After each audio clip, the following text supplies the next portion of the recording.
आज ये जो सांबादिक सम्मेलन बा प्रेस मीट जो करा जायथिला मुख्यतः अनुगुल महोत्सव उपरे करा जायछि।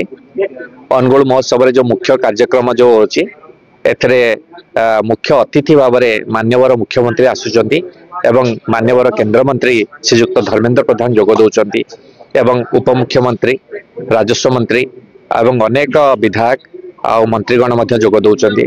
तत्सहित आमर जहाँ जमती रूटीन भाव में सब वर्ष हुए सबुदिन जोग अभ्यास आतापरे आपणकर मझी दिन रे जोटा कि आपणकर रहिबो कवि सम्मेलनी एवं पुस्तक उन्मोचन प्रथम दिन रे रहिबो स्मरणिका उन्मोचन ये सब रूटीन भाव में आमर जहाँ जमती हवा कथा ता हबो।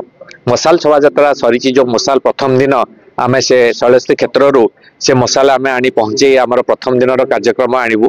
प्रथम डीसीसी तरफ रू डिस्ट्रिक्ट कल्चरल काउंसिल तरफ रू आमर प्रथम संध्या 5टा रू 7टा पर्यंत स्थानीय ट्रुप प्रत्येक ब्लॉक रो कला जोटा कि लोक कला प्रदर्शन हम।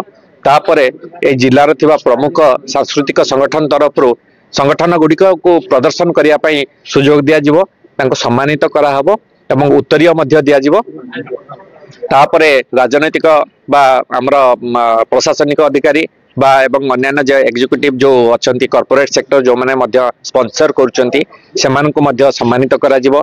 तापरे आमर जो इवेंट मैनेजर करछि से माने लोक आकर्षणीय करिया पई आ युवगोष्ठी एवं साधारण मनोरंजन पई मध्य राज्यर सबो जेते बड़ कलाकार अच्छी एवं यार राज्य बाहर मध्य तांको मध्य आमे डाकुचु जो थे मंटू छुरिया दीप्ति रेखा पाढ़ी अभिजित भट्टाचार्य भाया प्रमुख नाम अच्छी। एमती 3 दिन धरिकी कार्यक्रम हम आमर पलिश्री मेला तत्सहित हम यो ए मोटामोटी भाव में 3 दिन कार्यक्रम एथरे मो मीडिया जरिया रे आपण मान को अपील करी जे आपण माने मूलर मसाल शोभा यात्रा रे जेभली हमको सहयोग करिसंती गोटे भव्य संबर्धना देइसंती सेही परि संबर्धना से भलिया भाव में सहयोग करेंगे बहु संख्यार जोग देवे जहाँफल आम जो ये व्यय करा जो प्रकार माने समस्त उद्यम रही जो आम मान्यवर मुख्यमंत्री को अतिथि भाव में पाइचु। आपण मान सहयोग बिना जनसाधारण सहयोग बिना ये जिनस फिका पड़ो तेणु आपण मैंने बहु संख्यार जोग देवे सांस्कृतिक कार्यक्रम को उपभोग करेंगे। यहाँ मुझे जो मीडिया भाई मीडिया जरिया बा संवादपत्र इलेक्ट्रोनिक्स मीडिया जरिया प्रेसमिट जरिया आपण मान को अपील कली।